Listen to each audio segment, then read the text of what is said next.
desobediência, entre os quais todos nós também antes andávamos, seguindo os desejos da carne, fazendo a vontade da carne e da mente. E éramos, por natureza, filhos da ira, assim como os demais. Versículo 4.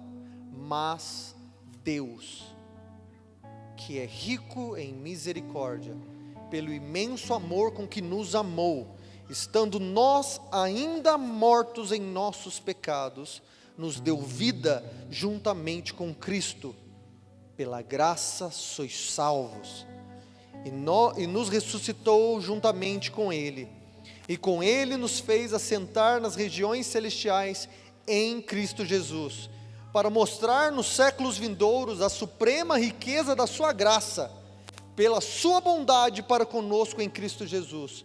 Porque foi pela graça que vocês foram salvos, por meio da fé. E essa fé não vem de vós, ela é dom de Deus. Não vem das obras, para que ninguém se orgulhe. Pois fomos feitos por Ele, criados em Cristo Jesus, para boas obras, previamente preparadas por Deus, para que andássemos nelas. O apóstolo Paulo está falando à igreja de Éfeso a respeito da nossa consciência em caminharmos diante de Deus e diante do mundo e diante da igreja, sabendo que a pessoa que nós somos hoje, a vida que nós temos hoje, a alegria que nós temos hoje, a salvação que nos foi dada, não nos foi atribuída porque nós merecíamos. Não foi dado a nós uma santidade, uma santificação, ou uma salvação, porque um dia nós fizemos algo correto, ou que nós conseguimos encontrar algo que fazia com que Deus olhasse para nós e dissesse assim: esse cara é incrível, eu vou dar salvação a ele. Ele não é como os outros, ele não é como os outros mortos. A Mari deu esse exemplo na aula de quinta-feira na Escola do Cordeiro, é um exemplo que eu amo. A ideia do homem morto, como Paulo vai usar aqui no capítulo 2. Paulo vai dizer assim: vocês estavam mortos, ou vocês eram mortos. Vocês estavam mortos em vossos pecados. Não havia vida em vocês, porque se havia qualquer tipo de vida, se havia qualquer tipo de qualidade, se havia qualquer tipo de coisa boa em nós, Paulo não diria vocês estavam mortos, ele diria vocês estavam doentes, vocês estavam enfermos, vocês estavam vivos, né? Mas vocês estavam capengando. Não, ele não vai dizer isso. Ele diz: vocês estavam absolutamente, completamente sem vida em vocês. O homem, você, pensa nisso.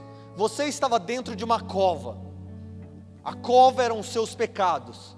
E você estava morto lá dentro. O único capaz de te dar vida está do lado de fora da cova. É o único que está vivo e que é fonte de vida, está do lado de fora.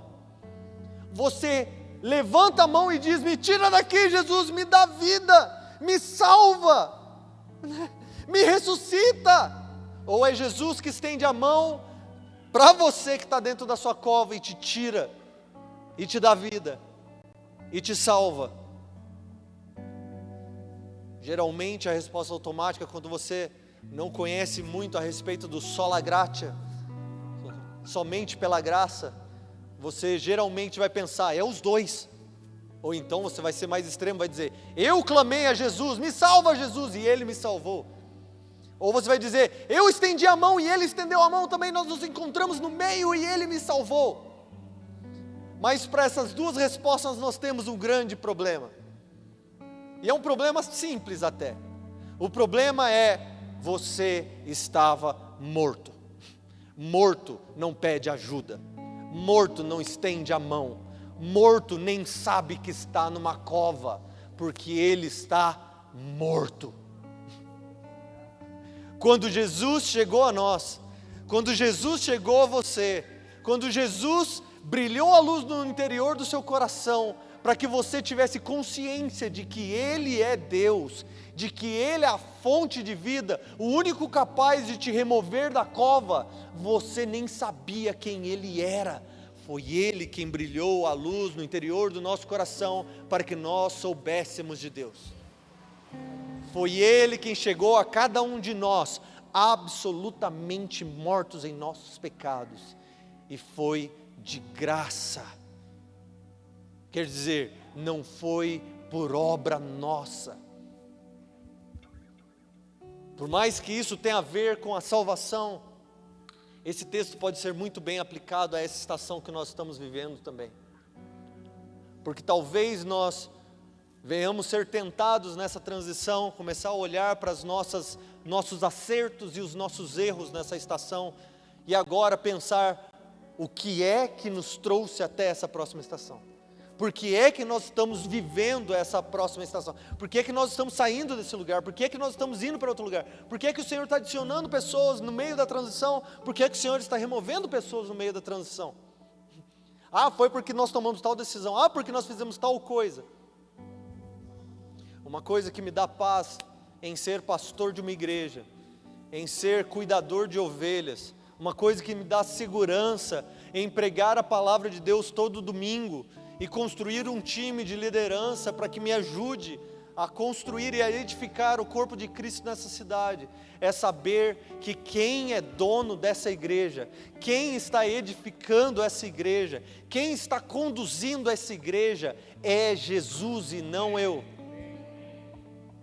Isso significa que por mais que eu seja imaturo, por mais que eu tome decisões erradas, por mais que às vezes eu tenha convicções fortes que nos levam a lugares que nós não deveríamos às vezes, ainda assim eu estou confiante de que não são as minhas boas pregações, que não são as nossas boas obras, que não são as canções que nós cantamos aqui, de que não é a nossa capacidade ou não de discipulado, a nossa capacidade de fazer escolas ou eventos, que nada disso está levando essa congregação ao destino que o Senhor tem para ela. O que está levando essa igreja é a voz do pastor que fala e as suas ovelhas escutam. É o cajado do bom pastor que endireita os passos de cada um de nós quando nós estamos andando para caminhos que nós não deveríamos. Boa palavra é ótimo, a gente gosta disso, nós gostamos de pregações bíblicas, pregações falando a respeito de Deus, nós queremos isso, mas não é pelas nossas obras. Nós gostamos de discipulado, nós estamos aprendendo a discipular, nós vamos melhorar muito e fortalecer a nossa comunidade com o discipulado, mas não é o discipulado que vai fazer com que a Imagodei se apresente perfeita, imaculada no dia do Senhor. Quem está vestindo a noiva, quem está preparando a igreja, quem está trazendo pessoas para a comunhão dos santos, é o próprio Deus, é do interesse de Deus que isso acontece. Por isso nós não podemos nem olhar para as nossas próprias vidas e um dia arrogantemente chegar diante de alguém lá fora e dizer assim, porque eu vou ser salvo e você não, como se algo em nós, como se nós tivéssemos algo que nos fizesse ser salvos e não depositando a nossa fé em Jesus. Como se fosse tipo assim, eu consegui a salvação e você não. Bom, se você conseguiu a salvação, você provavelmente não foi salvo pela salvação de Cristo. Porque a salvação não se conquista, a salvação não se alcança pelas próprias mãos, pelas próprias atitudes. Esse mês de outubro nós estamos celebrando a reforma de Lutero. Quando ele lutou contra a pregação das obras como eficazes para salvação, o que ele estava dizendo, o que ele estava reconhecendo é de que não interessa quantas vezes você vem ao culto, ou qual é a quantia que você dá no culto. Não interessa quantas pessoas você ganhou para Jesus, entre aspas, ou quantas pessoas você ajudou solidariamente ou financeiramente. porque essas coisas são obrigação de todo aquele que foi alcançado por Jesus, mas não é isso que nos leva a ser alcançados por Jesus. Jesus não olha para um homem bom e fala assim: oh, esse cara é bom, por isso eu vou salvar ele. Pelo contrário, ele olha para todos os homens e fala: todos pecaram, todos estão destituídos da glória de Deus, todos são maus, por isso qualquer um que eu salvar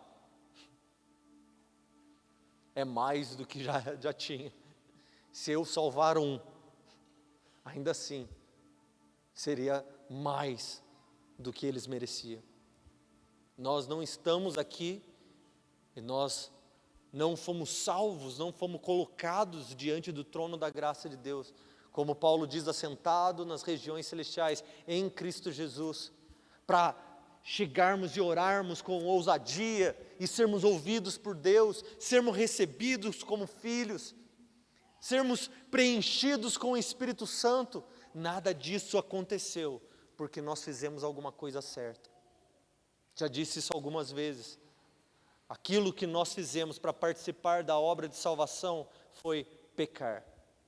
Todo o resto quem fez foi Jesus. Nós pecamos, nós estávamos mortos. Os nossos pecados, como Isaías vai dizer, são os nossos pecados que fazem separação entre nós e Deus. Não foi Deus que fechou os seus braços, não foi Deus que virou as suas costas, foram os nossos pecados que nos colocaram em uma cova. Nós não temos desculpas e nós não temos como virar e dizer assim: 1 mais 1 é salvação. Não tem como.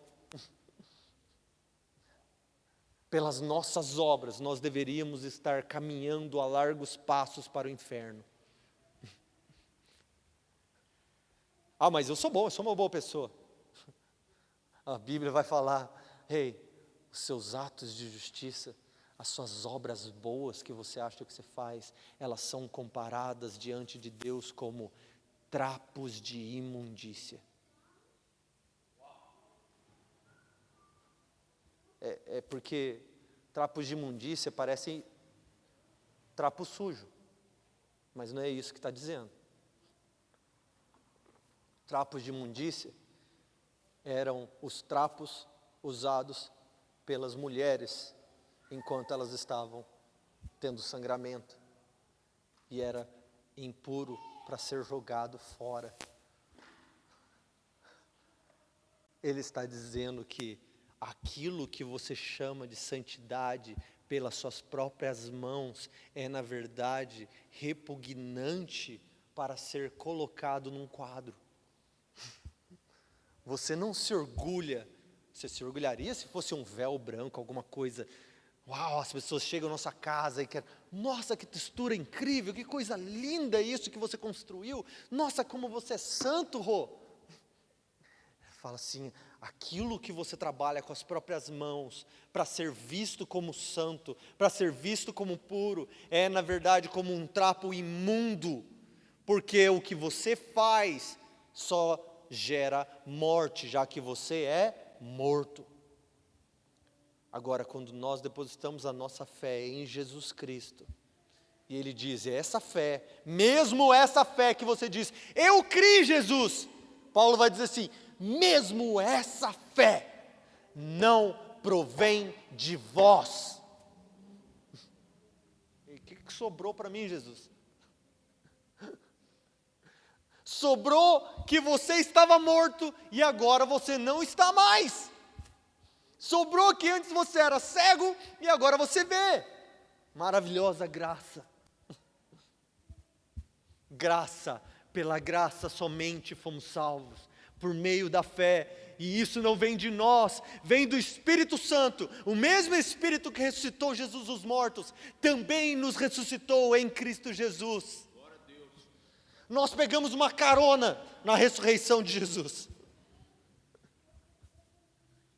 Louvado seja Deus, porque nós estamos assentados nessas cadeiras hoje. Louvado seja Deus, porque nós sabemos de Jesus. A nossa fé foi depositada nele, enquanto o mundo dá risada. O mundo diz: isso é loucura. Nós cremos em um homem, morto em uma cruz, 2000 anos atrás. E nós dizemos: esse homem não é um homem qualquer, este homem é o Filho de Deus, 100% homem, mas 100% Deus. Esse homem morreu sim, mas ele ressuscitou depois de 3 dias. Ele ascendeu ao céu, subiu ao céu depois de 40 dias, diante dos seus discípulos, tendo milhares de pessoas testemunhando que ele estava vivo. Subiu diante dos seus discípulos aos céus, está sentado à direita do Pai, como diz em Salmo 110, assenta-te à minha direita, até que eu coloque todos os teus inimigos como estrado dos teus pés. 2000 anos atrás, isso aconteceu. Hoje nós ainda estamos aqui, crendo, esperando, cantando, depositando a nossa fé quando nós não temos esperança de que vai vir de outro lugar, sufocado pelas coisas ao nosso redor. Nós começamos a tentar nos apegar a coisas porque nós não estamos vendo Jesus voltando dos ares. Nós começamos a tentar resolver pelas nossas próprias ações o que vai funcionar, o que vai me trazer vida, o que vai me trazer provisão, cuidado, o que vai resolver os meus problemas emocionais. E nós deixamos mais uma vez escapar por entre os nossos dedos a realidade de que mesmo para os nossos problemas menores, mesmo para os problemas mais pequenos que nós temos que solucionar nos nossos dias, ainda assim nós precisamos compreender que é somente pela graça de Deus que eles são resolvidos. Os nossos corações, as nossas famílias, os nossos problemas emocionais, os nossos problemas, os problemas que estão afetando o nosso raciocínio, a nossa maneira de viver, os problemas financeiros. Se nós começarmos a achar que nós vamos resolver, que nós vamos fazer e é isso que vai trazer o resultado, nós vamos cair do cavalo, nós vamos ser podados rapidamente, nós vamos fazer igual a ovelhinha naquele quadro de Jesus. Eu amo aquele quadro que Jesus está bonitão carregando uma ovelhinha assim no ombro ou no colinho. A gente acha, olha só como ele é um bom pastor. A gente só não considera a realidade de que ele está carregando uma ovelhinha, porque ele quebrou as perninhas da ovelhinha, porque a ovelhinha era rebeldinha, e não estava confiando na liderança do seu pastorzão, e aí vem ele carregando ela de novo. Vem comigo, filhinho, eu vou curar a sua ferida, que eu fiz, para que você não fugisse, para que você não confiasse em você mesmo, para que você não fizesse o que vai te levar à morte. Sou eu quem cuido de você, sou eu quem te lidero. Enquanto você estiver no meio do meu rebanho, eu vou te apacentar. Enquanto você estiver ouvindo a minha voz, me segue.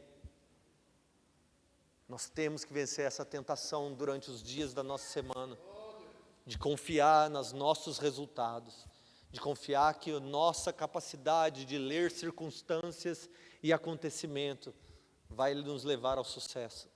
Nós precisamos crer que não interessa qual for o nosso esforço, não interessa quanto nós vamos empenhar ou não nas coisas, de que o Senhor é aquele que está liderando a sua igreja, de que o Senhor é quem nos tem na sua mão. Nós vamos buscar ao Senhor, mas nós precisamos entender que o resultado vem dEle. Nessa próxima estação, nós vamos ser tentados nisso, e nós vamos precisar nos manter firmes, sabendo de que é Ele, a igreja é dEle, é Ele quem faz, é Ele quem dá, é Ele quem tira, é Ele quem movimenta, é Ele quem sustenta, é Ele quem leva, é Ele quem traz, é Ele quem muda, Ele faz o que Ele quiser, e nós, como sua igreja, nos posicionaremos humildemente aos seus pés, reconhecendo: Jesus, se não for ao Senhor, se não for ao Senhor, eu ainda estaria morto. Obrigado, Senhor.